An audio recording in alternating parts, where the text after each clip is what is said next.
Good morning friends, कैसे हैं।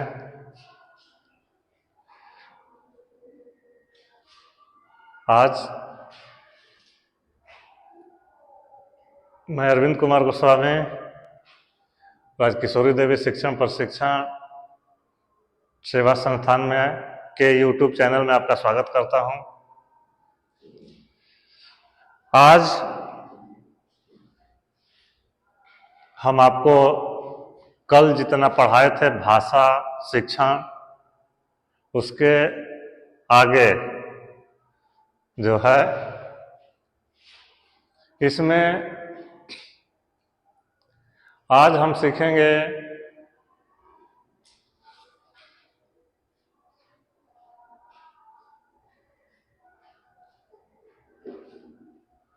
भाषा के उपयोग तथा महत्व। भाषा का उपयोग कब किया जाता है, क्यों किया जाता है, किन कार्यों के लिए किया जाता है। तो भाषा का उपयोग मुख्य रूप से 4 कार्यों के लिए किया जाता है। कौन कौन से 4 कार्य हैं? निर्देश के आदान प्रदान के लिए। कोई निर्देश किसी को हम देते हैं, उस निर्देश के आदान प्रदान जो करेंगे हम अपनी भाषा में करेंगे, अपनी भाषा में बताएंगे किसी को। सूचनाओं, समाचार और जानकारी के आदान प्रदान के लिए। सूचनाएं हैं, किसी को कोई सूचना देते हैं, सूचना लेते हैं। समाचार, कोई जानकारी, उसके आदान प्रदान के लिए हम समाचार पत्र या रेडियो पर या टीवी स्क्रीन पर या प्रिंट मीडिया जो है पढ़ते हैं। किस भाषा में पढ़ेंगे? जिस भाषा को हम जानते हैं, समझ सकते हैं, पढ़ सकते हैं। वैसे मान ले रहे हैं कि हम उत्तर भारत से बिलोंग करते हैं। जो दक्षिण के राज्यों में भाषा बोली जाती है, समझी जाती है, मलयालम, कन्नड़, तमिल, उन चैनल को क्या हम देख सकते हैं? नहीं देख सकते हैं। मलयालम भाषा का या कन्नड़ भाषा का न्यूज़पेपर हम पढ़ सकते हैं? नहीं पढ़ सकते हैं, क्योंकि वो भाषा हमें नहीं आती है। कोई व्यक्ति मिलेगा तो उस भाषा में हम सूचनाओं का आदान प्रदान नहीं कर सकते हैं, कोई निर्देश नहीं कर सकते हैं, क्योंकि वो भाषा हमें समझ में नहीं आएगी। वो क्या बोल रहा है और हम क्या बोल रहे हैं। भावनाओं और विचारों की अभिव्यक्ति और संप्रेषण के लिए, अपनी भावना, अपना विचार जो हम व्यक्त करते हैं, उसके लिए हमें एक भाषा की आवश्यकता होती है। शिष्टाचार के निर्वहन के लिए, शिष्टाचार के निर्वहन में भी हमें भाषा का ज्ञान होना जरूरी है। तभी तो हम वहां पर क्या हो रहा है, कैसे रहना है, किसी से कैसा बिहेव करना है, ये हम अपनी भाषा के माध्यम से ही सीख सकते हैं। सबसे पहला है निर्देशों का आदान प्रदान। मनुष्य आज अपने जीवन में जिन सुख सुविधाओं का भोग कर रहा है, वे सारी निर्देशों के आदान प्रदान से ही उत्पन्न होती है। इसी ने मनुष्य को समुदाय के रूप में कार्य करने की क्षमता प्रदान की है। मनुष्य जो आज के समय में सुख सुविधा का भोग कर रहा है, वे सारे निर्देशों के आदान प्रदान से ही उत्पन्न होती है। समाजशास्त्री मनुष्य को सामाजिक प्राणी के रूप में परिभाषित करते हैं। समाजशास्त्री क्या है? वो वैज्ञानिक समाजशास्त्री जो हैं वे मनुष्य को सामाजिक प्राणी के रूप में परिभाषित करते हैं और मनुष्य को सामाजिक प्राणी बनाया है। मनुष्य को सामाजिक प्राणी किस तरह से हम बनाएंगे? एक भाषा, किसी भी समुदाय में एक प्रचलित भाषा होती है जिससे वहां के आसपास रहने वाले लोग जो इकट्ठा रहते हैं गांवों में, मोहल्लों में, शहरों में, तो वे उसी भाषा का उपयोग करते हैं। तो उसी भाषा ने मनुष्य को सामाजिक प्राणी बनाया है, क्योंकि इसी के द्वारा समाज के विभिन्न वर्गों तथा व्यक्तियों के कार्यों में समन्वय स्थापित होता है। प्रशासन तंत्र तथा कल कारखाने भाषा द्वारा प्रतिपादित निर्देशों के कारण ही तो व्यवस्थित ढंग से चलाते हैं। जो भी है, हम जहां कार्य करते हैं, जो हमें निर्देश दिया जाएगा हमारी अपनी भाषा में, जिस भाषा को हम जानते हैं, इस भाषा को हम समझ सकते हैं, पढ़ सकते हैं, उस भाषा में हमें कोई निर्देश मिलेगा तो उसको हम बखूबी उस कार्य को अंजाम तक पहुंचाएंगे। जहां भाषा का प्रॉब्लम होगा तो हम किसी कार्य को कर पाएंगे? नहीं कर पाएंगे। सूचना, समाचारों एवं जानकारी का आदान प्रदान करना। भाषा समुदाय के सदस्यों को साझा जानकारी के एक तंत्र से जोड़कर उन्हें प्रबल सामूहिक शक्ति प्रदान करती है। समुदाय के सदस्यों को एक साझा जानकारी का एक तंत्र से जोड़ती है। किसी, मान ले रहे हैं गांव में, किसी कस्बे में जो लोग निवास करते हैं, तो वो अपने भाषा का उपयोग करके, प्रयोग करके एक दूसरे से सूचना, समाचार का आदान प्रदान करते हैं। समुदाय के सदस्यों को एकजुट रखने, उन्हें समुदाय के हित में कार्य करने के लिए प्रेरित करने का काम सूचना, समाचारों एवं जानकारी के सामयिक आदान प्रदान पर निर्भर करता है और इसमें भाषा ही जो है अहम भूमिका निभाती है। मान ले रहे हैं अभी पूरे देश में आम चुनाव होने वाले हैं, तो जिस क्षेत्र में जो भाषा बोली जाती है, सभी पार्टियां अपने कार्यकर्ताओं के माध्यम से या जो भी है संचार के, समाचार पत्र के जिस तरह से प्रचार प्रसार करेंगे, वो किस तरह से करेंगे? वहां के भाषा के अनुसार ही। जिस एरिया में जो भाषा बोली जाती है तभी तो लोग समझ पाएंगे सूचनाओं का आदान प्रदान, समाचार। विचारों एवं भावनाओं की अभिव्यक्ति। भाषा मुख्यतः दो प्रकार से कार्य करती है। अनुक्रिया के ऐसे तंत्र के रूप में जिसके द्वारा व्यक्ति अन्य व्यक्तियों के साथ विचारों का आदान प्रदान करता है। इसके अंतर्व्यक्ति संप्रेषण कहा जाता है। इसे अंतर्व्यक्ति संप्रेषण कहा जाता है। अनुक्रिया के ऐसे तंत्र के रूप में जो व्यक्ति के स्वयं सोचने एवं कार्य करने को सुगम बनाता है, इसे अंतर्व्यक्ति संप्रेषण कहा जाता है। वास्तव में भाषा के रूप में मनुष्य के पास वह शक्ति है जिसके द्वारा वह अपने समुदाय के दूसरे सदस्यों के मस्तिष्क में घटनाओं को अत्यंत सुस्पष्टता के साथ संगठित करने में सक्षम है। भाषा के माध्यम से वह दूसरों के मानस में नए नए विचारों व भावनाओं को जन्म देकर उनके कार्य व्यवहार को प्रभावित कर सकता है। भाषा जो है मनुष्य के पास वह शक्ति है जिसके द्वारा वह अपने समुदाय के दूसरे सदस्यों के मस्तिष्क में जो बात, जो घटनाओं को कहना होगा, वो अपनी भाषा के साथ ही संप्रेषित कर सकता है। चौथा है शिष्टाचार का निर्वहन। प्रत्येक समाज में शिष्टाचार के अपने नियम होते हैं,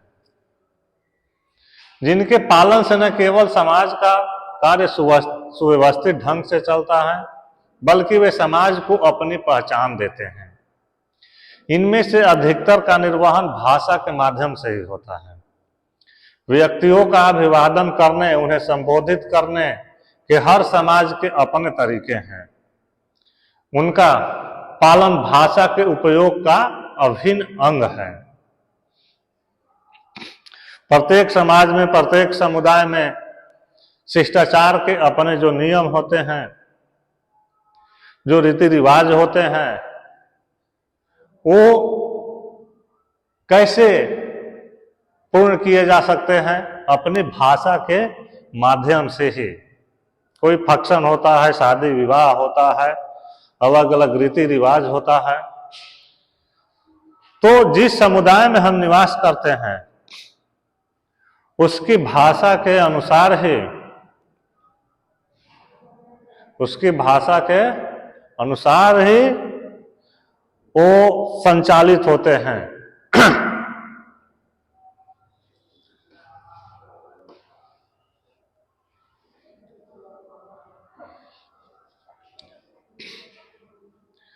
अभी तक भाषा के दैनंदिनी उपयोग पर ध्यान दे रहे थे। अब हम देखना चाहेंगे मनुष्य के जीवन पर भाषा का संचयी प्रभाव क्या हुआ। अभी जो हम पढ़ रहे थे भाषा के दैनिक उपयोग के बारे में, उसने मनुष्य के जीवन को किस प्रकार प्रभावित किया। इस प्रकार देखने से हम पाते हैं कि पाषाण युग के मनुष्य को आधुनिक युग का मनुष्य बनाने का श्रेय यदि किसी एक चीज को दे सकते हैं तो वह चीज है भाषा। भाषा का मनुष्य के जीवन में क्या महत्व है, अब हम इसकी चर्चा करेंगे। पहले जो आदि मानव थे, उनको विकसित होते होते ही आधुनिक युग में आधुनिक मनुष्य का निर्माण हुआ है। तो इसमें किसी चीज का जो अहम रोल है वह भाषा का है। भाषा का महत्व क्या है? भाषा का हमारे जीवन में क्या महत्व है? तो सबसे पहला चीज है, भाषा मनुष्य को अन्य पशुओं से अलग करती है। जैसा कि हम ऊपर कह चुके हैं, पहले में कल हम जो चर्चा किए थे कि पशुओं की भी एक भाषा होती है। पशु पक्षी जो है वो अपनी भाषा में जो बोलते हैं, जो चहचहाते हैं, चहकते हैं, तो दूसरे पशु पक्षी उनका भाषा को समझ पाते हैं, उसकी क्या वह कह रहा है। जैसे आप लोगों ने देखा होगा कि कौवा एक ऐसा प्रजाति है, बहुत चालाक जीव होता है, पक्षियों में चालाक इसको माना जाता है। जहां पर कौवा रहते हैं, अगर किसी एक को कुछ हो गया तो सारे कौवे वो ऐसे अपना बोली में वो अपना बोलेंगे, सारे कौवे इकट्ठे हो जाएंगे, दूसरे पे वो हमला भी कर देते हैं जितना उसकी क्षमता है। तो पशु पक्षियों की भी अपनी भाषा होती है। मनुष्य को पशुओं से अलग करने में अहम भूमिका जो होती है वह भाषा की होती है। जैसा ऊपर कह चुके हैं, पशु के संप्रेषण तंत्र और मनुष्य के संप्रेषण तंत्र में प्रकारात्मक अंतर है। पशु केवल वर्तमान की घटना अथवा आवश्यकता की अभिव्यक्ति के लिए अपने संप्रेषण तंत्र का उपयोग करते हैं, जबकि मनुष्य क्या करते हैं, अपनी वर्तमान की ही नहीं, भूतकाल की घटनाओं और भविष्य की संभावित घटनाओं की अभिव्यक्ति के लिए अपने संप्रेषण तंत्र का उपयोग करने में सक्षम है। पशु पक्षी वर्तमान में क्या घटना घटित हो रहा है उसी के बारे में वे अपनी अभिव्यक्ति को संप्रेषित कर सकते हैं, लेकिन मनुष्य जो पहले बीत चुका है, आगे आने वाला है या जो वर्तमान चल रहा है, इस सब के बारे में अपने संप्रेषण तंत्र का उपयोग करने में सक्षम होते हैं। किसके आधार पे? अपने भाषा के आधार पे। इसीलिए कहा जाता है कि पशु केवल वर्तमान में जीते हैं, जबकि मनुष्य भूत, वर्तमान और भविष्य तीनों काल में जीता है। भाषा मनुष्य के झुंड को समुदाय में परिवर्तित करती है। भाषा जो है वही मनुष्य के जो झुंड है उसको समुदाय में परिवर्तित करती है। हम मान ले रहे हैं कि कहीं पर 20 लोग इकट्ठा हुए हैं, कोई हिंदी बोल रहा है, कोई कन्नड़ बोल रहा है, कोई तमिल बोल रहा है, कोई उड़िया बोल रहा है, कोई बंगाली बोल रहा है, तो वहां पर 20 या 100 लोग भी जो होंगे तो वो झुंड में नहीं परिवर्तित हो सकते हैं, क्योंकि वे एक दूसरे की भाषा को समझ नहीं पाएंगे। उनकी सूचनाएं, उनका संप्रेषण, उनकी अभिव्यक्ति को समझ नहीं पाएंगे। तो जो जिस भाषा को समझेगा उसकी ओर वो अलग हो जाएंगे और उसमें अपना अपना अलग अलग उन लोगों का टीम हो जाएगा। तो भाषा मनुष्य के झुंड को समुदाय में परिवर्तित करती है। आज से हजारों वर्ष पहले पशुओं की अनेक प्रजातियां और मनुष्य ने अपनी सुरक्षा के लिए झुंड में रहना शुरू किया। आदि मानव भी झुंडों में रहते थे, वे जंगलों में भी रहते थे। गांव पहले नहीं था, शहर नहीं थे, तो मनुष्य क्या किए? झुंडों में रहना प्रारंभ किए।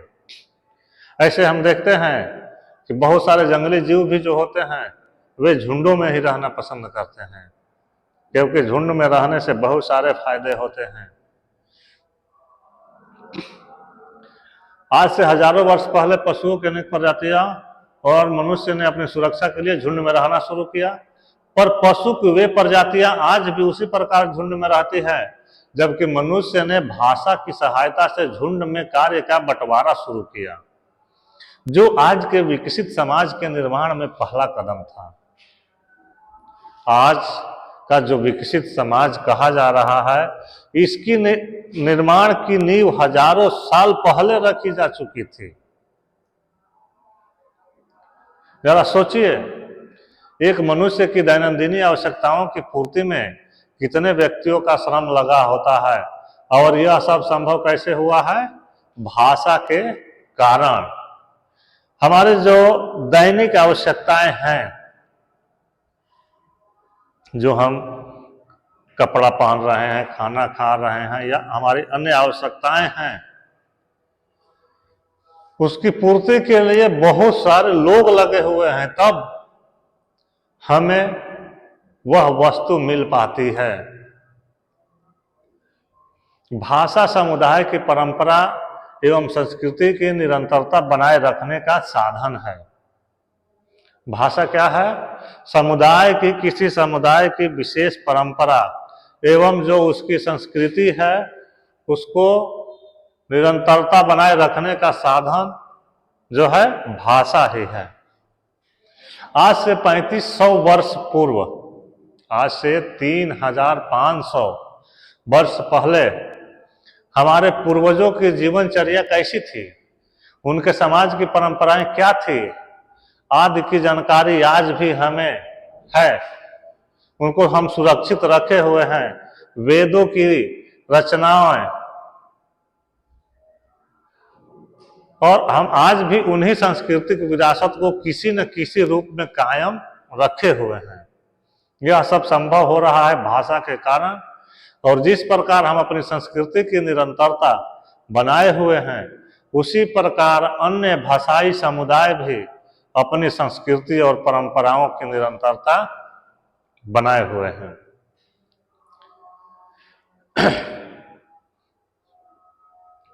भाषा चिंतन मनन का माध्यम है।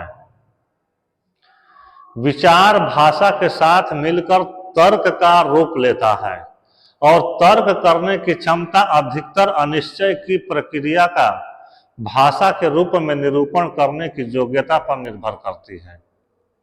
अतः भाषा के बिना अमूर्त संकल्पना एवं पेचीदा तर्क वितर्क की संभावना नहीं हो पाएगी। हम किसी से तर्क वितर्क या जो काल्पनिक है, क्रिएटिव है, अमूर्त संरचनाएं जिनको हम कहते हैं, वो हमारे भाषा के द्वारा है हम उसका चिंतन और मनन कर सकते हैं। भाषा के कारण ही विज्ञान, तकनीक तथा अन्य क्षेत्रों में प्रगति हो सकी है।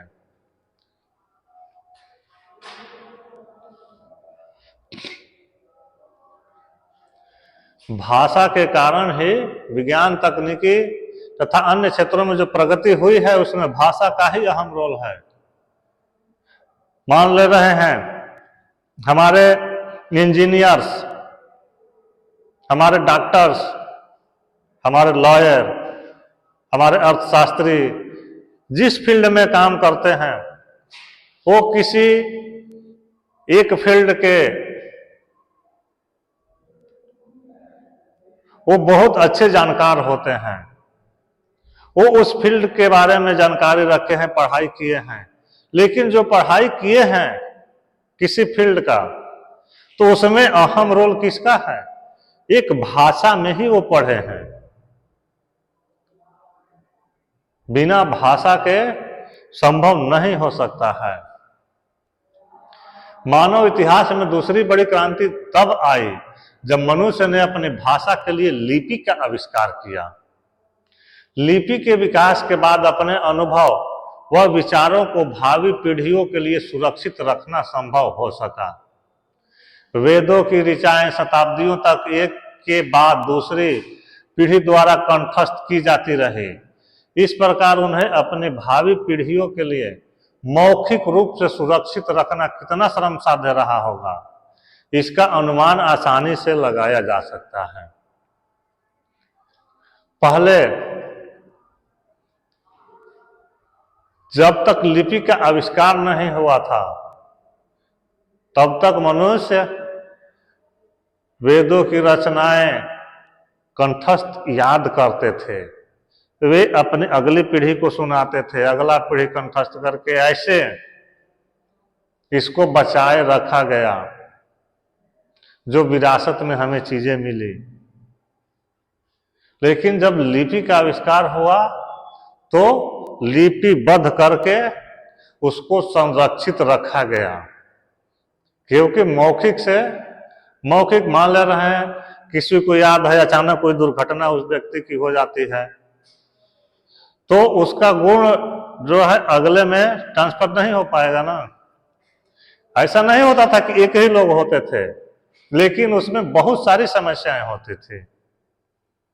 और जो लिखित प्रतिलिपि है, इससे आने वाली जो पीढ़ियां हुई, उनको संरक्षित रखने में श्रम एवं शक्ति का जो उपयोग हुआ, वो बहुत अच्छे तरीके से हुआ। उसका आगे के विकास पर लगाना संभव हुआ, जिसके कारण ज्ञान, विज्ञान तथा साहित्य के भंडार में उत्तरोत्तर तरक्की होती चली गई। अब है अगला स्टेप इसमें, भाषा और मानक बोली। भाषा क्या है और मानक बोली क्या है? तो हम भाषा के बारे में पढ़ रहे थे, भाषा से क्या क्या हमें उपयोग है, क्या इसका उद्देश्य है, क्या इसका महत्व है।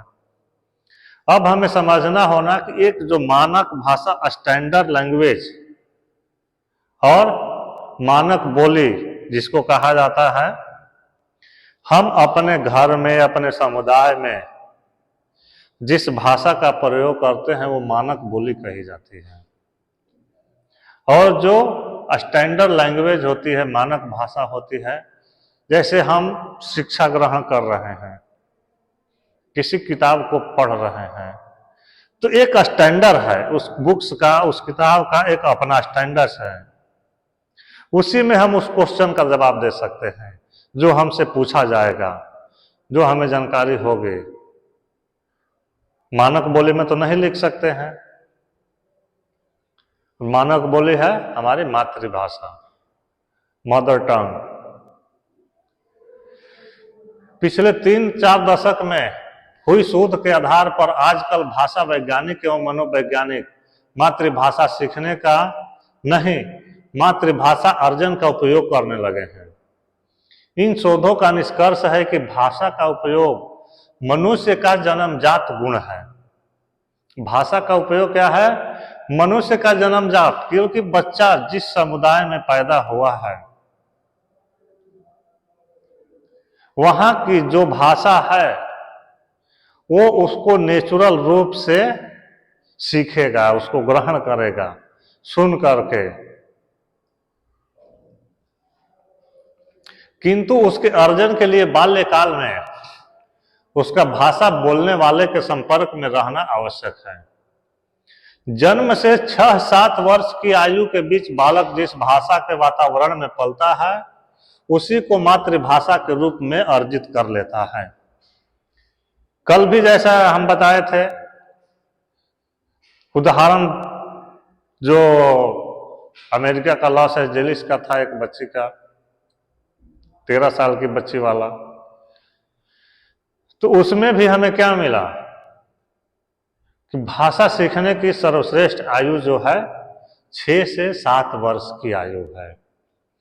6 से 7 वर्ष की आयु तक बच्चा जहां रह लेता है, जिस वातावरण में पलता है, उस भाषा को वह तेजी से ग्रहण करता है, उसको मातृभाषा के रूप में वो सीख लेता है, क्योंकि उसके आसपास वही भाषा उसको दिखाई सुनाई देगी।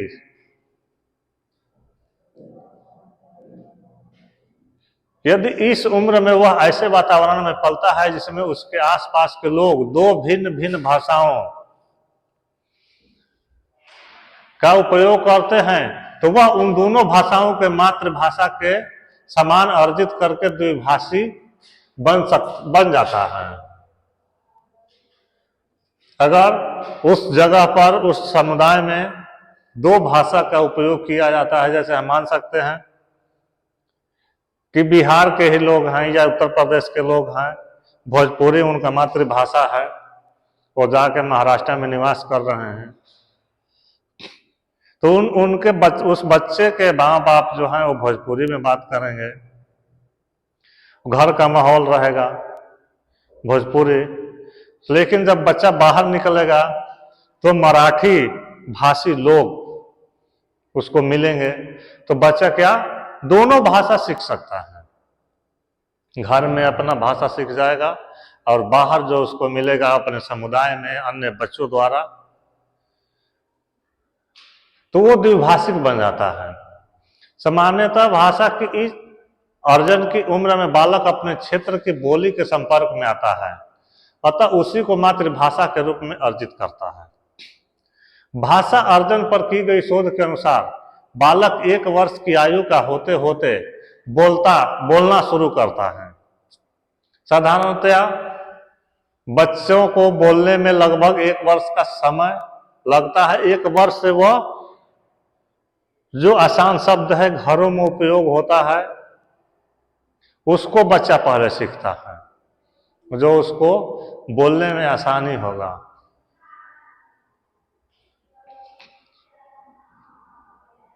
और 18 माह की आयु तक एक शब्द के वाक्यों का उपयोग करता है।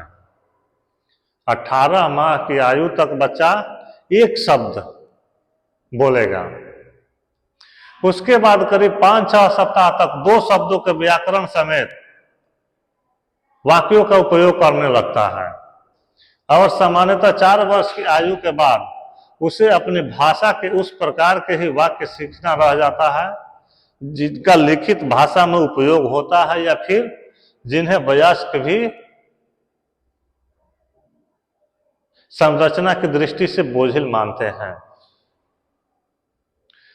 4 वर्ष की आयु तक बच्चा बहुत सी भाषा सीख सकता है जो उसके अपने आसपास बोली जाएगी, उपयोग में लाई जाएगी। 4 वर्ष की आयु के बाद जो जटिल वाक्य है वही उसको सीखना रह जाता है। अधिकतर परिवारों में, विशेषकर ग्रामीण इलाके और छोटे कस्बों में, बोलचाल में क्षेत्रीय बोली का उपयोग होता है। अतः यह स्वाभाविक है कि बालक जिस मातृभाषा का अर्जन करता है वह उसके क्षेत्र की बोली होती है। किंतु शाला में जब वह बच्चा स्कूल में पढ़ने जाएगा तो मातृभाषा के रूप में और शिक्षा के माध्यम के रूप में उसे मानक बोली या भाषा का उपयोग करना होता है। मानक भाषा किसी उपभाषा या बोली का परिनिष्ठित रूप होता है जो पूरे भाषा क्षेत्र पर सामाजिक, आर्थिक और राजनैतिक कारणों से अभ्यारोपित हो जाता है तथा जिसका सीखना बालक के भविष्य की आवश्यकताओं के लिहाज से अत्यंत महत्वपूर्ण होता है। इसके साथ ही इस तथ्य को भी याद रखना आवश्यक है कि बालक की स्वाभाविक रूप से भाषा अर्जन की क्षमता 6 से 7 वर्ष की आयु तक अपने चरम पर रहती है तथा उसके बाद वह कम होती जाती है। 6 से 7 साल की उम्र तक बच्चे को भाषा सीखने की जो क्षमता होती है अपने चरम पे होती है। इन दोनों तथ्यों पर एक साथ विचार करने से एक बात बड़े स्पष्ट रूप से उभरती है कि मानक भाषा और बालक की बोली में जितना अधिक अंतर हो उसी अनुपात में मानक भाषा का शिक्षण जल्दी शुरू किया जाना चाहिए और इस पर प्राथमिक शाला में उतना ही अधिक ध्यान देना चाहिए। यहाँ यह भी ध्यान में रखना आवश्यक है कि मानक भाषा की बालक को शाला में भाषा के सामान्य उपयोग के अलावा किसी अन्य विषयों के अध्ययन के लिए भी अलग करना पड़ता है जो उसके सामान्य उपयोग से होता है तथा अवरोध पैदा करता है। अतः यह एक अतिरिक्त कारण बन जाता है। मानक भाषा के शिक्षण पर विशेष ध्यान देने के लिए, क्योंकि हम जानते हैं कि आगे चलकर बालक के प्रतियोगितापूर्ण जीवन में उसे सफलता कब मिलेगी, जब वह मानक भाषा का उपयोग की क्षमता अन्य प्रतियोगियों से यदि अधिक नहीं हो तो कम से कम उनके समकक्ष तो होना ही चाहिए। मानक भाषा और बालक की बोली में जितना अधिक अंतर होगा उतना ही बच्चे के लिए फायदेमंद होगा, क्योंकि जब वो स्कूल में जाएगा, अपने पाठशाला में जाएगा, तो वहां पर मानक भाषा ही चलेगा, न कि बोली चलेगी। पिछले 2-3 दशक से कुछ प्रतिष्ठित शिक्षाविद यह मत प्रतिपादित करते रहे हैं कि बालक को अन्य विषयों की शिक्षा यदि उसकी मातृभाषा में दी जाए तो वह मनोवैज्ञानिक दृष्टि से अधिक बोधगम्य होगी। अतः प्राथमिक शाला में कम से कम 3 वर्ष तक बालक को उसकी अपनी बोली में लिखना पढ़ना सिखाना चाहिए। प्रतिष्ठित शिक्षाविदों का क्या मानना है कि बालक को अन्य विषयों की शिक्षा यदि उसकी मातृभाषा में दी जाए तो वह मनोवैज्ञानिक दृष्टि से अधिक बोधगम्य होगी और कम से कम प्राथमिक पाठशाला में 3 वर्ष तक बालक को उसकी अपनी बोली में लिखना पढ़ना सिखाया जाए। साथ ही गणित आदि विषय भी उसकी बोली के द्वारा ही पढ़ाए जाना चाहिए। ऊपर के तथ्यों को देखते हुए तो यह विचारधारा के विपरीत तरने जैसा प्रतीत होता है। इससे मानक भाषा में प्रवेश करने और उसका उपयोग करने की गति धीमी होगी और बच्चों की इस उम्र में तेजी से भाषा सीखने की क्षमता का भी उपयोग नहीं हो पाएगा। यदि इन शिक्षाविदों का हम बात मानते हैं तो जो उसका उम्र है, क्योंकि बच्चा पाठशाला में जाता है तो ऐसे तो सरकार 6 वर्ष न्यूनतम आयु निर्धारित की है, तो अगर 3 साल हम उसकी अपनी बोली में ही सिखाते चले जाएंगे तो मानक भाषा और बोली में गैप बहुत ज्यादा बढ़ता जाएगा बच्चों को, और जो उसका तेजी से भाषा सीखने की उम्र है वो बीतती चली जाएगी। यहाँ मानक भाषा और बोली पर एक अन्य दृष्टिकोण से भी विचार करना आवश्यक है। भाषा वैज्ञानिक संकल्पना के अनुसार मानक भाषा भी व्यक्ति द्वारा संप्रेषण के लिए उपयोग में लाए जाने वाला एक कोड है। मातृभाषा के रूप में बोली का उपयोग करने वाले बालक को मानक भाषा सीख लेने के बाद संप्रेषण के लिए 2 कोड उपलब्ध होते हैं और आगे चलकर अंग्रेजी सीख लेने के बाद उसके बाद 3 कोड हो जाते हैं। इस प्रकार उसकी संप्रेषण क्षमता निश्चित रूप से बढ़ जाती है। यहाँ यह बात ध्यान में रखना आवश्यक है कि अलग अलग परिस्थितियों में अलग अलग कोड का उपयोग उपयोगी ही नहीं आवश्यक होता है। परिवार के सदस्य और बचपन के साथियों के साथ पहले के समान ही बोली का उपयोग उचित प्रतीत होता है। जरा सोचिए, ग्रामीण परिस्थितियों में पला बढ़ा व्यक्ति शहर से पढ़ लिख कर आने के बाद अपने परिवार के सदस्यों या बचपन के साथियों से वार्तालाप में मानक भाषा या अंग्रेजी का उपयोग करना शुरू कर दे तो उसकी प्रतिक्रिया क्या होगी। यहाँ पे कहा गया है कि परिवार के सदस्य और बचपन के साथियों के साथ पहले के समान ही बोली का उपयोग उचित प्रतीत होता है। तो ये मानक भाषा और बोली में अंतर है। हमें बच्चों के शिक्षण प्रशिक्षण में उसकी उम्र के साथ साथ ये ध्यान देना होगा कि भाषा सीखने के जो उम्र है 6 से 7 साल सर्वश्रेष्ठ उसकी आयु है, उसके बाद उसकी गति कम होती चली जाएगी। तो उसी को ध्यान में रखते हुए हमें शिक्षण प्रशिक्षण में आवश्यक कदम उठाने होंगे। भाषा क्या है, क्यों है, इसका महत्व क्या है, इसका शिक्षण से संबंध क्या है, ये बच्चों पर किस तरह से प्रभावी हो सकता है, कैसा शिक्षण, इसी को ध्यान में रखते हुए हम भाषा शिक्षण प्रशिक्षण देंगे। आज के चैप्टर में बस इतना, और कल हम आज पढ़ाए हैं और जो कल पढ़ाए हैं इन दोनों से संबंधित आपसे कुछ क्वेश्चन पूछेंगे, जो क्वेश्चन ऑब्जेक्टिव मोड में रहेंगे और प्रतियोगी परीक्षाओं के लिए वे काफी महत्वपूर्ण होंगे। धन्यवाद।